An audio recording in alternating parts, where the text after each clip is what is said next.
নজর রাখবো পরের খবরে। ফের শুরু দুয়ারে সরকার। 24শে জানুয়ারি থেকে শুরু দুয়ারে সরকার। 37টি স্কিম নিয়ে শুরু হচ্ছে দুয়ারে সরকার। 1 ফেব্রুয়ারি পর্যন্ত চলবে দুয়ারে সরকার।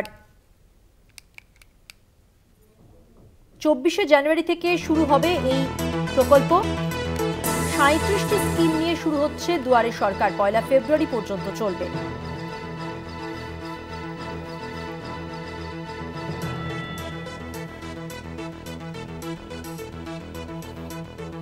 দুয়ারে সরকার ক্যাম্প 1 ফেব্রুয়ারি পর্যন্ত চলবে। শুরু হবে 24শে জানুয়ারি থেকে।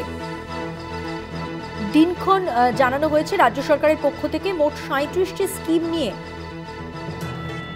এই দুয়ারে সরকার প্রকল্প। নতুন বছরের শুরুতেই দিনক্ষণ ঘোষণা রাজ্য সরকারের পক্ষ থেকে। রাজ্য সরকারের পক্ষ থেকে গতকালই বলা হয় দুয়ারে সরকার ক্যাম্পের নির্ঘণ্ট এই সংক্রান্ত বিজ্ঞপ্তিও প্রকাশ করা হয়েছে। প্রকাশ করেছেন রাজ্যের মুখ্য সচিব মনোজ পান্ত।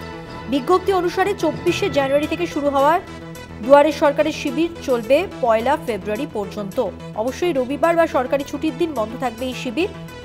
এই নিয়ে নবমবার হতে চলেছে দুয়ারে সরকার শিবির। এই শিবিরে রাজ্য সরকারের সব প্রকল্পের জন্য আবেদন জানাতে পারেন সাধারণ মানুষ। স্বাস্থ্যসাথী, তফসিলি জাতীয় উপজাতি শংসাপত্র, কন্যাশ্রী, রূপশ্রী, লক্ষ্মীর ভাণ্ডার, বার্ধক্য ভাতা, স্টুডেন্ট ক্রেডিট কার্ড থেকে শুরু করে আধার কার্ড সংক্রান্ত সমস্যাও ওই শিবিরে জানানো যাবে।